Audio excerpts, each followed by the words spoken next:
نحمده ونصلي ونسلم على رسول الكريم اما بعد فاعوذ بالله من الشيطان الرجيم بسم الله الرحمن الرحيم ان الله وملائكته يصلون على النبي يا ايها الذين امنوا صلوا عليه وسلموا تسليما اللهم صل على سيدنا محمد وآله وعطرته بعدد كل معلوم لك صلاة وسلام عليك يا سيدي يا رسول اللہ۔ گزشتہ کئی ہفتے سے آداب مرشد پر بیان جو ہے وہ چل رہا تھا، اس کے کچھ آداب جو ہے وہ بیان کیے جا رہے تھے۔ میرے خیال میں آج اس کا یہ آخری حصہ بیان کیا جائے گا آداب مرشد کا، کہ فرماتے ہیں بزرگان دین مرید پر لازم ہے کہ وہ اپنے مرشد کی طرف پاؤں کبھی نہ پھیلائے، شیخ زندہ ہو یا وفات پا گئے ہوں، رات ہو یا دن ہو، ہر وقت خواہ مرشد حاضر ہو یا غائب، دونوں صورتوں میں مرشد کے ادب کی رعایت اور نگہبانی کرنی نہایت ضروری ہے۔ مثال کے طور پر میں اگر اندر یہاں کمرے میں بیٹھا ہوں تو کوئی شخص یہاں پر لیٹے اور پاؤں ادھر پھیلا دے، اپنے مرشد کی طرف پاؤں پھیلانا منع ہے، کہ وہ دنیا میں زندہ ہو، وفات پا کے ہو، دن ہو یا رات ہو، غائب ہو یا سامنے موجود ہو، ادب غیب میں بھی اور سامنے ویسے ہی پیچھے سے بھی ایسے ہی ادب کریں گے جیسا سامنے کرتے ہیں۔ تو پھر فرمایا مرید پر لازم ہے کہ اپنے مرشد کے کپڑے اور جوتی مبارک کو نہ پہنے، اور مرشد کے بستر پر نہ بیٹھے، اور مرشد کی تسبیح پر وظیفہ نہ پڑھے، نہ مرشد کی موجودگی میں اور نہ مرشد کی غیر موجودگی میں۔ ہاں جب مرشد ان چیزوں کے استعمال کی اجازت دے دے تو پھر درست ہے، پھر ایسا وہ کر سکتا ہے۔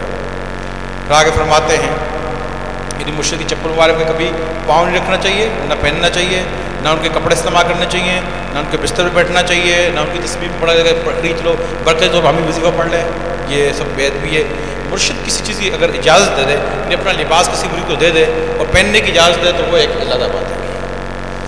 جب مرشد اپنے مرید کو کوئی کپڑا، نالین، چپل، امامہ، ٹوپی یا مسواک مبارک عطا فرمائے تو یہ درست نہیں کہ وہ اس کو دنیاوی چیز کے بدلے بیچ ڈالے، کیونکہ بعض اوقات مرشد اس چیز میں مرید کے لیے کامل لوگوں کے اخلاق یعنی خصوصی فیض ڈال کر اس کے سپرد کرتے ہیں، جیسا کہ حضور اکرم صلی اللہ علیہ وسلم نے حضرت ابو ہریرہ رضی اللہ عنہ کی چادر لپیٹ کر دی، وہ زیادہ بھولنے والے تھے، پس انہوں نے فرمایا کہ پھر میں نے اس کے بعد جو سنا یا دیکھا اسے نہیں بھولا۔ اس میں کامل روحانی طور پہ ایسے معاملات نبی کریم اعظم صحابت اعظم نے وہ عرض کی یا رسول اللہ میں بھولنے والا بھول جاتا ہوں، آپ نے اپنی چادر بچھاؤ، چادر بچھائی، سرکار نے 3 مرتبہ اس چادر میں کچھ ڈالا، بظاہر کچھ نظر نہیں آیا، حضرت ابو ہریرہ نے اس کو ایسے لپیٹ کر اپنے سینے سے لگایا جس سے بہت بڑا خزانہ ہو گیا۔ اس کے بعد وہ کبھی بھی بھولنے والے تھے، ہمیشہ ہر چیز کو یاد ہو جاتے تھے۔ تو روحانی طور پر کوئی معاملہ اس پر ڈال کر دیا جاتا ہے، روحانی طور پر جب مرشد کوئی چیز عطا کرے کہ کوئی بھی معاملہ عطا کرے، کوئی چیز عطا کرے، اس کو سنبھال کر رکھنا چاہیے اور اس کو ضائع نہیں کرنا چاہیے۔ اس میں کوئی نہ کوئی ایک روحانی کوئی معاملہ ہوتا ہے جو بظاہر نظر نہیں آتا لیکن اس کی حقیقت سامنے وقت کے ساتھ ظاہر ہوتی ہے۔ پھر فرماتے ہیں مرید پر لازم ہے کہ وہ اپنے دل کو اپنے مرشد کے سامنے ہمیشہ مضبوط باندھے ہوئے رکھے اور ہمیشہ تابعداری کرتا رہے اور ہمیشہ اعتقاد رکھے کہ اللہ تعالیٰ نے اپنی تمام امداد کا دروازہ صرف اس کے مرشد ہی کو بنایا ہے، اور یہ کہ اس کا مرشد ایسا مظہر ہے کہ اللہ تعالیٰ نے اس کے مرید پر فوز کے پلٹنے کے لیے صرف اسی کو متعین کیا ہے اور خاص فرمایا ہے، اور مرید کو کوئی مدد فیض مرشد کے واسطے کے بغیر نہیں پہنچتا، اگرچہ تمام دنیا مشائخ کرام سے بری ہوئی ہو۔ یہ قاعدہ اس لیے ہے کہ مرید اپنے مرشد کے علاوہ اور سب سے اپنی توجہ ہٹا دے، کیونکہ اس کی امانت صرف اس کے مرشد کے پاس ہوتی ہے، کسی غیر کے پاس نہیں ہوتی۔ یہ بڑی زبردست بات قابل توجہ ہے کہ اپنے دل کو اپنے مرشد کے ساتھ مضبوط باندھے، یعنی اس کو ہمیشہ تابعداری کرتا رہے اور یہ اعتقاد رکھے، عقیدہ رکھے کہ اللہ تبارک و تعالیٰ تمام امداد کا دروازہ، یعنی اللہ تعالیٰ کی طرف جو کچھ مجھے ملے گا وہ اس کا دروازہ میرا مرشد ہے، ان کے ذریعے سے ملے گا، مرشد میرا دروازہ ہے، اللہ کی امداد مجھے مرشد کے ذریعے سے ملے گی، اور اللہ نے اس کو ذریعہ بنایا ہے، اور مرشد ایسا مظہر ہے کہ اللہ تعالیٰ نے اس کے مرید پر فوز کے پلٹنے کے لیے صرف اسی کو متعین کیا کہ اب جو بھی فیض ملے گا مرید کو وہ مرشد ہی کے ذریعے سے ملے گا، اسی مرشد کے ذریعے سے ملے گا، اور خاص فرمایا ہے۔ اور مرید کو کوئی مدد فیض مرشد کے واسطے بغیر نہیں پہنچتا، کوئی فیض اور کوئی مدد مرشد کے واسطے نہیں پہنچتی۔ اور یہاں تک کہ تمام دنیا مشائخ سے دنیا میں بڑے بڑے بڑے اولیاء کرام ہوں، تمام مشائخ بڑے ہوں، لیکن اس کو فیض مرشد ہی کے ذریعے سے پہنچے گا۔ اب یہاں سے بہت سے مرید جو نا مغالطہ کرتے ہیں اور دھوکہ کھاتے ہیں۔ اب وہ مزار پر گئے، مزار پر تو فیض ملے گا، ہاں یہ بابا نے مجھے عطا کر دیا، فلاں بابا نے مجھے عطا کر دیا، فلاں مزار سے مجھے فیض ملا، فلاں روحانیت میں مجھے فلاں بزرگ خواب میں آئے تھے، انہوں نے مجھے عطا کیا ہے۔ تو یہاں سے مغالطہ مرید کو ہو سکتا ہے۔ مجد الافسانی رحمۃ اللہ علیہ اس مغالطے کو دور فرماتے ہیں کہ مزار سے یا کسی بزرگ سے یا خواب میں آ کر روحانیت میں کہیں سے جو کچھ بھی تجھے ملے اس کو اپنے پیر ہی کی طرف سے سمجھنا، اس کو اپنے مرشد ہی کی طرف سے سمجھنا چاہیے۔ مزار سے فیض ملے یا کہیں سے کوئی فائدہ حاصل ہو اس کو اپنے پیر کی طرف سمجھ کے میرے پیر ہی کی برکت سے ہی مجھے ملا ہے، یہ انہی سے مجھے ملا ہے۔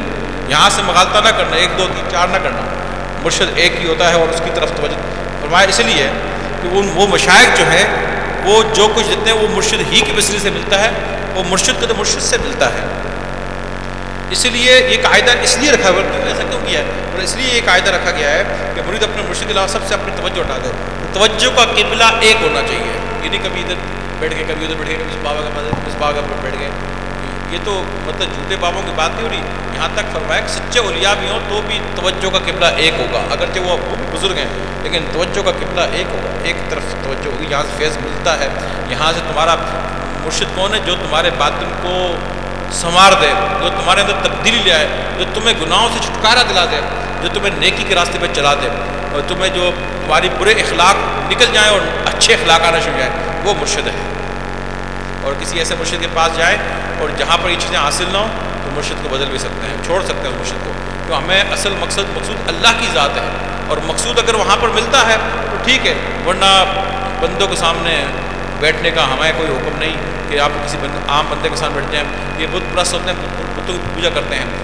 اللہ کے ولی کے پاس جانے کا مقصد اللہ کو پانا ہے، اگر مقصود نہیں ہے پھر جانے کا مقصد بھی بیکار ہے۔ کیا مقصد ہے کہ انسان بیٹھ کے کیا کریں گے؟ مقصود اللہ کی ذات ہے، اور اس مقصود کو پانے کے لیے اللہ کا ولی ذریعہ ہے، لہٰذا جو ذریعہ بن جائے وہ تمہارا مرشد ہے، جو ذریعہ بن جائے نا، یہاں سے ملنا شروع ہو جائے معاملہ، وہ تمہارا مرشد ہے سب۔ اس کی طرف یہ اس کے لیے بات ہے کہ پھر اپنی ساری توجہ اٹھا کے اس کی طرف لگا دے، یہاں سے تجھے مقصود ملے اس کی طرف اپنی توجہ کرتے ہیں اور اسی طرف دھیان دے، کیونکہ اس کی امانت صرف اس کے مرشد کے پاس ہوتی ہے، کسی غیر کے پاس نہیں۔ اس کا نصیب میں اگر روحانیت معاملہ لکھا ہوا ہے تو مرشد کے ذریعے سے ملے گا، اور اس کے پاس وہ امانت ہوتی ہے، وہ کوشش کر کے حاصل کر سکتا ہے، اور کسی غیر کے دوسرے کے پاس نہیں ہوتی۔ اگر اس نے وہ در کھو دیا تو جس کے پاس تھی وہ تو کھو دیا، اب وہاں سے کچھ بھی نہیں ملے گا، خالی کا خالی دنیا سے جائے گا۔ آگے فرماتے ہیں شیخ زین الدین الخوانی رحمۃ اللہ علیہ فرماتے ہیں کہ مرید پر واجب ہے اپنے مرشد سے استمداد کو بعین ہی رسول اللہ صلی اللہ علیہ وسلم سے استمداد سمجھے، اور رسول اللہ صلی اللہ علیہ وسلم استمداد کو بعین اللہ تعالیٰ سے استمداد سمجھے، تاکہ مرید اس طریقے سے اہل اللہ کے طریقے کو پہنچ جائے۔ اللہ تعالیٰ قرآن پاک میں ارشاد فرماتا ہے، اللہ کا دستور ہے کہ پہلے سے چلا آتا ہے اور ہرگز تم اللہ کا دستور بدلتا نہ پاؤ گے۔ یعنی کہ مرشد سے جو ملتا ہے مرید کو سمجھنا چاہیے کہ مرشد کا دینا حقیقت میں اللہ کے رسول کا دینا ہے، اور اللہ کے رسول کا دینا حقیقت میں اللہ کا دینا ہے۔ اس طریقے سے معاملہ جو ہے ملتا ہے، اللہ اپنے حبیب کو حبیب کے ذریعے، مرشد کے ذریعے مرید تک پہنچتا ہے معاملہ۔ اس طریقے سے چلے تاکہ بندہ جو ہے وہ اس طریقے سے اہل اللہ کے طریقے کو، یعنی شائخ کا جو طریقہ تھا وہ یہی تھا، اس تک پہنچ جائے۔ اور اللہ قرآن میں فرماتا ہے کہ اللہ کا دستور جو پہلے سے چلا آ رہا ہے، اللہ اپنے دستور کو نہیں بدلتا۔ سورہ فتح کی آیت نمبر 23 میں فرماتا ہے اللہ اپنے دستور کو نہیں بدلتا، پہلے سے چلا آ رہا ہے۔ تو یہ مثال کے طور پر کوئی شخص کہے کہ یا اللہ مجھے روشنی سورج سے نہیں لینی، مجھے تو بھائی یہ چاند سے لینی ہے یا پہاڑ سے لینی ہے یا ستارے سے، کوئی بھی چیز ایک رکھ لے، مجھے روشنی وہاں سے لینی ہے، یا بغیر کسی سورج کے کوئی بھی چیز ایسی نہ ظاہر ہو اور روشنی ظاہر ہو جائے، تو کیا اللہ تبارک و تعالیٰ اس چیز پر قادر نہیں؟ وہ ایسا کر سکتا ہے؟ کیوں نہیں کہ وہ ہر چیز پر قادر ہے، ان اللہ علی کل شیء قدیر، کہ اللہ تو ہر چیز کر سکتا ہے، ہر چیز پر قادر ہے۔ وہ چاہے بغیر سورج کے بھی روشنی دے سکتا ہے، ستارے سے بھی دے سکتا ہے، پہاڑ سے دے سکتا ہے، جو انسان چاہے اور وہ کرنا چاہے اللہ ہو سکتا ہے ایسا، لیکن ایسا ہوگا نہیں۔ کر سکتا ہے لیکن کرے گا نہیں۔ اس کا دستور ہے کہ اس نے سورج کو روشنی کے لیے بنایا ہے، کہ اللہ کا دستور ہے جو پہلے چلا آ رہا ہے، اللہ اپنے دستور کو نہیں بدلتا۔ اللہ کر سکتا ہے لیکن کرے گا نہیں، یہاں پہ بہت سے فرقے کے لوگ آپ کو گمراہ کرنے کی کوشش کریں گے، لیکن وہ کہیں گے یار کیا یہ کیا ضروری اس طریقے سے اللہ کیوں نہیں کر سکتا؟ تو کر سکتا ہے، سورج سے روشنی سورج کے علاوہ ہی روشنی دے سکتا ہے، لیکن دیتا تو نہیں نا، دیتا تو سورج سے نا، دے سکتا ہے لیکن دیتا نہیں۔ لہٰذا مرشد کے بغیر بھی سب یہ ہو سکتا ہے، کر سکتا ہے، لیکن دے گا نہیں۔ وہ طریقہ یہ چلا رہا ہے کہ مرشد کی سے جو فیض ہے اس کو جو بھی ملتا ہے وہ اللہ کے رسول سے سمجھ جائے گی، اللہ کے رسول سے، اور اللہ کے رسول سے جو چیز ملے وہ اللہ کی طرف سے ہے، اللہ اپنے حبیب کو اور وہاں سے۔ اس لیے بخاری شریف کی ایک حدیث مبارکہ بھی ہے کہ اللہ کے حبیب علیہ السلام ارشاد فرماتے ہیں انما انا قاسم واللہ یؤتی، حضور فرماتے ہیں کہ میرا اللہ دینے والا ہے اور میں اس کا حبیب تقسیم کرنے والا ہوں۔ انما انا قاسم واللہ یؤتی، کہ اللہ دینے والا ہے، میں تقسیم کرنے والا ہوں۔ دیتا اللہ ہے، ہم نے کب کہا ہے کہ کوئی غیر اللہ دیتا ہے یا حرام دیتا ہے یا فلانا دیتا ہے؟ کبھی کہا ہے کوئی؟ یہ لوگ بات مشرک میں کہتے ہیں، وہ بیوقوف ہیں، بے ادب ہیں کہ اللہ واحدہ لا شریک، اللہ کے ساتھ کوئی دینے والا نہیں، اللہ ہی دیتا ہے، لیکن دیتا اپنے حبیب کو اور حضور تقسیم کرتے ہیں۔ ہم غلاموں کو حبیب سے ملتا ہے، تقسیم حضور کرتے ہیں، دیتا اللہ ہے، تقسیم حضور کرتے ہیں۔ تو لہٰذا وہ مرشد کے اس مرشد کے یا کسی بھی مشائخ کے حصے میں جہاں سے وہ ہیڈ کوارٹر ہے وہاں سے جو کچھ مطلب کہ معاملہ آتا ہے تو مریدوں کو تقسیم ہو جاتا ہے۔ یہ اس طریقے سے فرمایا کہ آپ مشائخ کے طریقے مجھے مشائخ کا طریقہ یہی تھا کہ مرشد کی استمداد کو اللہ کی بعین ہی، اللہ کے رسول کی استمداد اور اللہ کے رسول صلی اللہ علیہ وسلم کی استمداد کو بعین اللہ تعالیٰ کی سے استمداد سمجھے۔ تو یہ ہے طریقہ، یہ اس کو کہتے ہیں مواحد، یعنی کہ اس کو اور ان کے نزدیک مفاد یہ توحید اس کو کہتے ہیں، اور وہ کے نزدیک توحید کیا ہے کہ ان کو سب کو چھوڑ دو، ایک اللہ کو ہو جاؤ، ان کو چھوڑ کر اللہ کو مانو، تو ان کے اللہ لا الہ الا اللہ ایک ہے، اور ان کو چھوڑ دو، تو ان کے نزدیک توحید یہ ہے۔ تو پھر عیسائی بھی بھائی حضور کو نہیں مانتے، اللہ کو تو مانتے ہیں۔ شیطان سب سے بڑی بات شیطان ہے، شیطان اللہ کو بھی مانتا ہے، قیامت بھی مانتا ہے، ساری چیزوں کو مانتا ہے، وہ جانتا ہے، لیکن وہ واحد تو نہیں ہے۔ تو حضور کے ذریعے جو اللہ کو مانا جائے گا وہ توحید قبول ہوگا۔ اس لیے آگے فرماتے ہیں مرید پر لازم اور واجب ہے کہ جب مرشد اس پر ناراض ہو جائے تو فوراً ہی اس کو راضی کرنے کی کوشش میں لگ جائے، اگرچہ اس کو اپنی خطا کا پتہ نہ چلے۔ جس مرید نے اپنے مرشد کو راضی کرنے میں طرف جلد بازی نہ کی تو یہ مرید اس ناکامی کی دلیل اور علامت ہے۔ یعنی جب کبھی مرشد پر لازم یعنی واجب ہے کہ مرشد اگر کبھی ناراض ہو جائے تو اسے فوراً راضی کرے اور کوشش میں لگ جائے، بھلے اس کو یہ بھی نہ پتہ لگے اپنی خطا کیا، کس وجہ سے مجھے کیا، خطا کا پتہ لگے یا نہ لگے، فوراً راضی کرنے کی کوشش کرنی چاہیے، اور اس میں جلد بازی کرنی چاہیے، جلدی دیر نہ کرنی چاہیے۔ اگر اس نے ایسا نہ کیا تو یہ مرید ناکام مرید ہے، ناکام ہے، اس کی ناکامی کی دلیل ہے، علامت ہے۔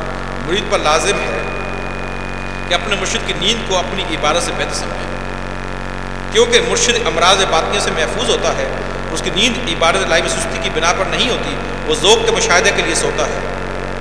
اے میرے بھائی تو جان لے، جس شخص نے اپنی عبادت کو اپنی مرشد کی نیند سے افضل سمجھا وہ آگ یعنی نافرمان ہو گیا، اور آگ کا کوئی بھی عمل آسمان کی طرف نہیں اٹھایا جاتا ہے۔ تو مرشد اگر سو رہا ہے تو عبادت کر رہا ہے تو اپنی عبادت سے مرشد کی نیند کو بہتر سمجھ، مرشد کی نیند اگر وہ دیکھو غفلت سے سو رہا ہے لیکن اپنی عبادت سے مرشد کی نیند کو بہتر سمجھ، کیونکہ اس کے باطن میں امراض باطنیہ، امراض جو تیرے دل میں مرض ہیں وہ مرض مرشد اس سے پاک ہو چکا ہے، نکل چکا ہے۔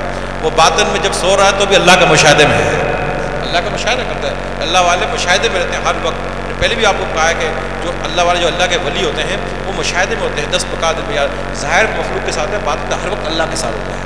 اس لیے اللہ کے حبیب علیہ السلام نے ارشاد فرمایا وہ اللہ کی عبادت ایسے کر جیسے تو اللہ کو دیکھتا ہے۔ تو یہ وہ مشاہدے جو اللہ کو دیکھ کے اللہ کی عبادت کرتے ہیں، باطن مشاہدہ کرتے ہیں، مشاہدے کے مقام میں ہوتے ہیں، اس لیے ان کی نیند بھی عام لوگوں کی عبادت سے بہتر ہے۔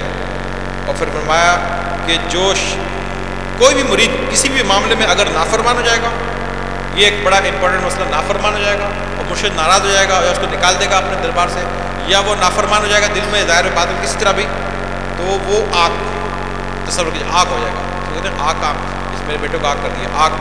اب یہ تو آپ نے لفظ سنو کہ آگ کر دیا، بیٹے کو جرا سے آگ کر دیا، اور مرشد نے آگ کر دیا یعنی اپنے دربار سے اس کو نکال دیا، اپنی مرید سے نکال دیا۔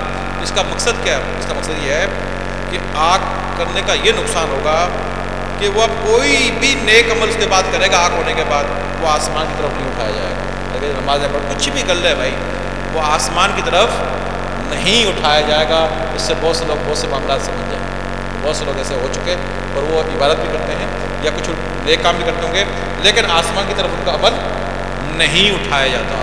اس لیے بہت ضروری ہے کہ اپنے مرشد کو ہمیشہ راضی رکھے اور ادب کے ساتھ رکھے۔ آخری پوائنٹ 63، حضرت عبد الوہاب شورانی رحمۃ اللہ علیہ نے اپنے سردار علی مرحفی علیہ رحمۃ سے سنا، آپ فرماتے ہیں کہ مرید کے لیے ایک ادب یہ بھی ہے کہ وہ اپنی مرشد کی اولاد اور عیال کو جس چیز کی بھی ضرورت ہو، مرشد کی موجودگی اور غیر موجودگی دونوں حالتوں میں مقدور پر خرچ کر کے دے دے۔ یعنی مرشد کی اولاد پر بھی پیسہ خرچ کرنا چاہیے اور اس کے عیال پر جس چیز کی بھی ضرورت ہو ان کو خرچ کرنا چاہیے۔ مرشد موجود ہو، دنیا میں موجود ہو یا نہ موجود ہو، مرشد کے اہل و عیال پر پیسہ خرچ کرنا چاہیے، ان کا خیال کرنا چاہیے، جتنی اس کی توفیق اللہ دی ہے جتنی خدمت کر سکتا ہے مرشد کی اولاد اور عیال پر بھی خرچ کرنا چاہیے اور خدمت کرنی چاہیے۔ یہ بھی ایک ادب میں سے ایک ادب ہے۔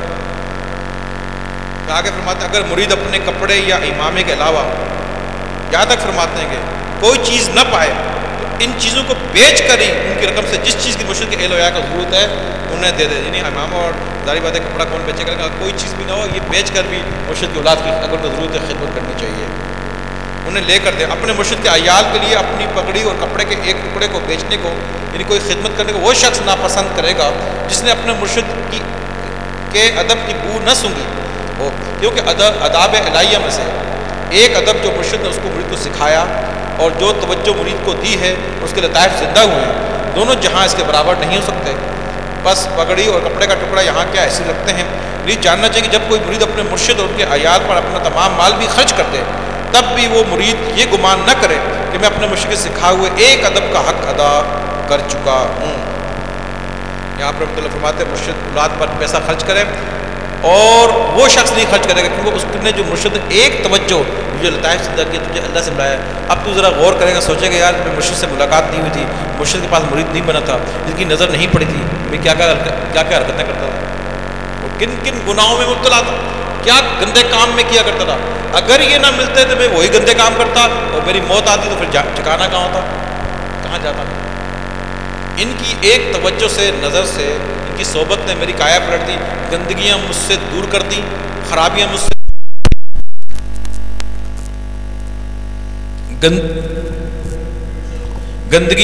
خرابیاں مجھ سے دور کر دی۔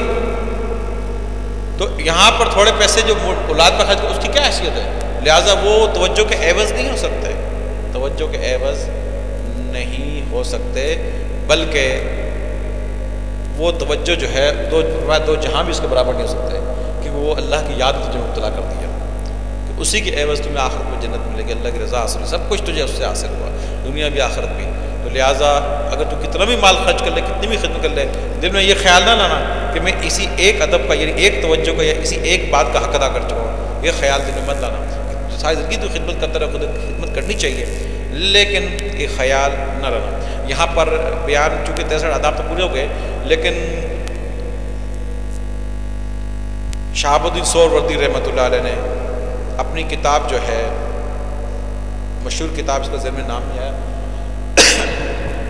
میرے پاس موجود ہے، اس میں جو بات لکھی ہے وہ اس موقع میل کے حساب سے بیان کر کے بیان کو ختم کیا جاتا ہے۔ آخری ان کی اس بات پر بیان کو ختم کیا۔ عوارف المعارف کتاب کا نام ہے، عوارف المعارف۔ شہاب الدین سہروردی رحمۃ اللہ علیہ نے بے شمار کتابیں لکھی، لیکن دنیا میں ان کی ایک ہی کتاب دستیاب ہے اور کتابیں موجود نہیں۔ عوارف المعارف جس کا اردو میں ترجمہ بھی ہر جگہ ملتی ہے، اس میں آپ رحمۃ اللہ علیہ ایک باب کے اندر ارشاد فرماتے ہیں کہ مرشد کو اس بات کا حق حاصل نہیں، بڑی توجہ طلب بات ہے۔ بعض لوگ آپ سے یہ کہیں گے نا یار یہ ڈبے کیا ہے، پیسے کیا کو بڑھتے ہیں، یہ کیا ہے لائن لگی، بولا یار دوسری جگہوں پہ تو ایسا ہوتا ہے، یہ کیا چکر لگا رہے ہیں، پیسے چلو ٹھیک ہے ملتے ہیں، پیسے کیا ہے کہ لے رہے دے رہے ہو تم لے رہے دیر کیا معاملہ ہے۔ اس پر پہلے میں ایک پورا بیان کر چکا ہوں، لیکن اس موقع پر کہ بھائی مرشد پر خرچ کرو، اولاد پہ خرچ کرو، کیا فائدہ ہوگا اس سے اور کیا کہاں ہے یہ۔ آپ رحمۃ اللہ فرماتے ہیں کہ علم دینا ایک صدقہ ہے۔ علم اگر قرآن شریف کا پڑھایا جائے یا شریعت کا پڑھایا جائے، درس نظامی ہو یا یہ نگاہ سے جو میں آپ کو پلا رہا ہوں، یہ بھی علم ہے، طریقت کا علم ہے، یہ ایک صدقہ ہے اور صدقے کا کوئی عوض نہیں۔ صدقہ دینے کے بعد اس کا عوض نہیں ہوتا کہ میں نے صدقہ کیا تو مجھے اس کی وجہ مجھے دو، اس کا کوئی عوض نہیں. صدقہ اللہ کی راہ میں فی سبیل اللہ ہوتا ہے، اللہ کی رضا کو حاصل کرنے کے لیے ہوتا ہے، اللہ کی خاطر ہوتا ہے. یعنی جو محفل کر رہے ہیں، بیٹھ رہے ہیں، میں آپ کا توجہ دینا، آپ کا توجہ لینا سب اللہ کی رضا کے لیے ہونا چاہیے. میرے دل میں یہ مقصد ہرگز نہیں چاہیے کہ یہ لوگ آئیں گے مجھے پیسے دیں گے یا میری خدمت کریں گے، ایسی ہرگز خیال نہیں ہونا چاہیے. اگر کسی خلیفہ کے دل میں یہ خیال ہو تو اس کا یہ خیال غلط ہے. یہ سب علم جو ہے، یہ توجہ، یہ اللہ کی رضا کی خاطر لیوجہ اللہ، اللہ کے لیے ہونی چاہیے.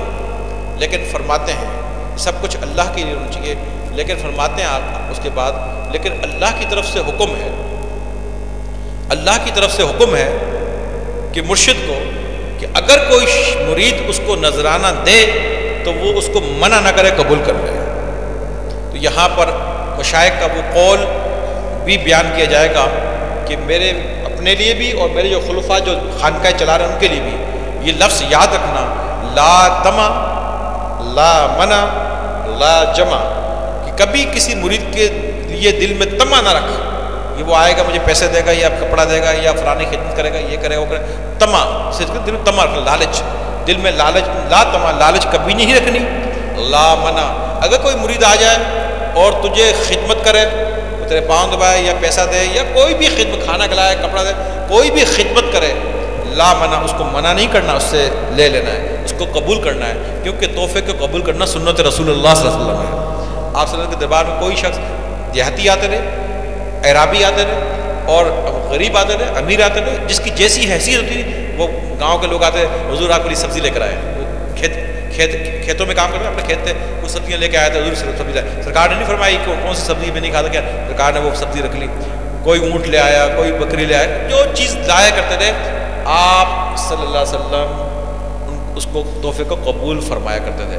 پھر آخری لفظ لا جمع، لا جمع، جو تجھے اللہ تبارک و تعالیٰ عطا کر دے اس کو خود بھی استعمال کر، وہ تیرا ہو گیا، تیری ملکیت ہو گیا. اپنی اولاد پر بھی استعمال کر، اپنے مریدوں پر بھی استعمال کر، اللہ کی راہ میں بھی خرچ کر، کہ جمع کی طرف مت جا. لا تما، لا منع، لا جمع. بس آپ صلی اللہ علیہ وسلم نے پھر دیکھا وہ چیزیں تقسیم فرما دی. لیکن اگر کوئی شخص اس پیسے میں سے اپنی اولاد پر خرچ کرے، اپنی ذات پر خرچ کرے، سلسلے پر خرچ کرے، جس طرح چاہے خرچ کرے، خرچ کر سکتا ہے، اس کو اجازت ہے. پھر فرمایا ایسا کرنے سے کیا ہوگا؟ پھر فرمایا آگے ہمارے میں شہاب الدین سہروردی رحمۃ اللہ فرماتے ہیں کہ اگر کوئی مرید مرشد چاہے، خدمت نہیں لینی ہے، لیکن اگر چاہے کسی مرید میں کوئی وجہ دیکھے تو اس سے خدمت لے سکتا ہے. یعنی کہ اگرچہ وہ مرید جو ہے خدمت مطلب کہ نا کہ کرنا نہیں چاہتا، مرشد کہے کہ یہ خدمت تو کر، تو وہ لے سکتا ہے. کس وجہ پر؟ اگر مرشد دیکھے کہ یہ شخص کی فلاں بلا مصیبت اس پر آ رہی ہے، مرشد کے پاس کہ آ رہی ہے، اگر یہ میری خدمت کرے، میرے دل سے دعا نکلے گی، وہ مصیبت ٹل جائے گی، تو ایسے مرید سے وہ خدمت لے سکتا ہے. جبکہ مرید اس بات کو نہیں سمجھے گا، نہ عام لوگ سمجھیں گے. وہ اللہ والا ہے، اس کے پاس معاملہ، وہ جانتا ہے کہ اگر یہ خدمت کرے گا بلا ٹل جائے گی، نہیں کرے گا بلا میں گرفتار ہو جائے گا. ایسی صورت میں وہ خدمت لے سکتا ہے. لہٰذا فرمایا کہ وہ مرید کا دیا ہوا مال سے کیا فائدہ ہوگا؟ وہ مرشد پہ جو مال خرچ کرتا ہے اور جو خدمت کرتا ہے، فرمایا آنے والی بلائیں سے ٹل جاتی ہیں. اس سے یہ فائدہ ہوتا ہے، یہ عوارف المعارف پڑھا، آنے والی بلائیں سے محفوظ ہو جاتا ہے، آنے والی بلائیں ٹل جاتی ہیں اس سے. تو یہ فائدے حاصل ہوتے ہیں. یہ بات میری نہیں، شاہ ولی صاحب رحمۃ اللہ نے عوارف المعارف میں کہی. تو اسی لیے یہ مرشد پر جو بھی خدمت کی جائے گی وہ آپ کو اللہ تعالیٰ اور دے گا، اور آپ کی بلائیں سے چلتی ہیں، بھائی سب پریشانیاں دور ہوتی ہیں، اور پھر راستہ الگ ملتا ہے، اللہ کی قرب کی طرف راستہ کھل جاتا ہے، راستہ الگ ملتا ہے. تو انسان کو چاہیے کہ جتنی اس کی توفیق. اب یہ میری بات ہے، یہ بات مشائخ کی ختم کی، میری اپنی ذاتی بات ہے. اب یہ پتہ لگا بھائی مرید جوش میں آ گیا، کہ مرشد میں خدمت کروں وہیں کروں گا. اگلے ہفتے گیا، مثال کے طور 5,000 تنخواہ مہینے کی، اس نے جناب 2,000 لا کے میرے کو 100 فٹ دے دیے. تمہیں 2,000 تمہیں دے دیا تھا، تمہارے گھر میں بچے 3,000، تو بچے کیا کھائیں گے؟ یہ میری ذاتی بات ہے. تو مرشد کی خدمت لازمی کیا کر، ضرور کیا کر، خالی ہاتھ مرشد سے نہ ملا کرا کر، لیکن اتنا تو دے جتنی تیری توفیق ہے. بچوں کا پہلے خیال کر. والد جو ہے، مرشد جو ہے، وہ ماں باپ سے بڑھ کر اس کا درجہ ہے. یاد رکھنا، سب سے بڑا اللہ کا رسول، ماں باپ سے بڑھ کر درجہ مرشد کا ہے. مرشد کے بعد ماں کا درجہ ہے، ماں کے بعد باپ کا درجہ ہے. تو لیکن خرچ کرنے میں ماں باپ کا درجہ پہلے ہے. پیسہ جو خرچ کرے گا ماں باپ پہ زیادہ کرے گا، مرشد پہ نہیں اتنا، ماں باپ پہ زیادہ کرے گا. مرشد کا حق خرچ کرنے میں اولاد کا حق پہلے ہے. اگر یہ مرشد کا حق ان سے بہت اوپر ہے، لیکن خرچ کرنے والے اولاد کا پہلے ہے. تو لہٰذا پہلے تو اپنی کچن دیکھے گا. یہ میری اپنی بات کر رہا ہوں، یا میں مشائخ کی بات نہیں کر رہا ہوں، میری اپنی بات ہے. اب تو پہلے اپنا کچن دیکھے گا, اپنا گھر بار دیکھے گا, یہاں پہ خرچہ. اب تیرے پاس 20 روپے بچے ہیں, یار میری 20 روپے کی توفیق ہے, 20 روپے دے دوں گا, لہٰذا تو 20 روپے لا کے دینا, اسی پہ میں خوش ہو جاؤں گا. لیکن تو اگر 40 دے گا تو میں خوش نہیں ہوں گا. یار جتنی تیری توفیق ہے اپنے بچوں کو دیکھ کر, گھر بار دیکھ کر, جذبات میں نہ آنا. جتنی تجھے توفیق اللہ دی ہے, جتنا گڑ ڈالے گا اتنا میٹھا ہوگا. تو پہلے اپنے گھر بار کو بھی سنبھالنا. یہ نہیں پتہ اس طرف چل گیا بچے بھوکے مر رہے ہیں, نہیں. اپنے بچوں کا خیال رکھنا ہے, اپنے بیوی کا خیال رکھنا ہے, اپنے ماں باپ کا خیال رکھنا ہے, اپنی جان جسم کا خیال کرنا ہے.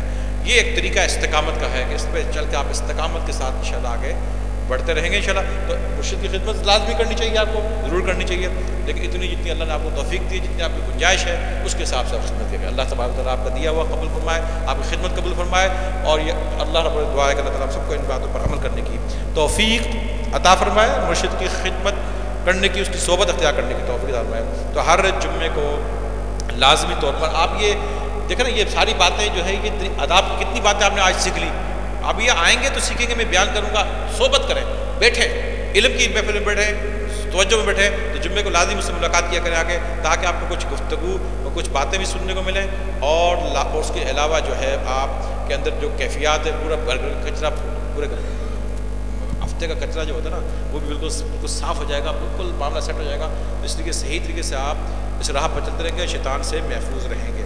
جمعے کی صحبت لازمی طور پہ کیا کریں. اور جو لڑکے نہیں آتے ان کو بھی آپ کوشش کر کے, جو مرید ہیں جو آتے ہیں, بہت سارے مرید ہیں, اگر وہ سارے آ جائیں لیکن وہ گیٹ تک بھی رستہ جگہ نہیں ملے گی, اتنے مرید ہیں, لیکن وہ آتے نہیں. کبھی کوئی اگلے اس ہفتے, جیسے اس ہفتے یہ بیٹھے ہوئے ہیں, اگلے ہفتے 15 اس میں سے غائب ہوں گے, دوسرے 30 آ چکے ہوں گے, اس سے اگلے سے وہ غائب ہوں گے. اس طرح کی کہانی چلتی رہتی ہے. سارے اگر آئیں, صحبت مستقل مزاجی کے ساتھ کام کریں, تو کوئی بھی انسان ہنر جو سیکھتا ہے مستقل مزاجی سے, کوئی بھی علم سیکھتا ہے مستقل مزاجی کے ساتھ سیکھتا ہے. یہ نہیں کہ ایک دن آیا, 2 دن آیا, 3 دن آیا, 4 دن آیا. ایسے کوئی عالم یا کوئی بھی علم یا کوئی بھی دنیا کا ہنر ہو یا روحانیت ہو, یہ اس طریقے سے کامیابی نہیں ملتی. مستقل مزاج, سلو اسٹڈی ان ون تک, آہستہ آہستہ چلتے رہو, لیکن ہمیشہ چلتے رہو. یہ طریقہ کار ہے. تو لہٰذا آپ لوگ جو ہے, آپ کو چاہیے کہ آپ جمعے کی محفل میں لازمی ضروری آیا کریں. آمین بجائے نبی مسلم. آخر دعوانا الحمدللہ رب العالمین.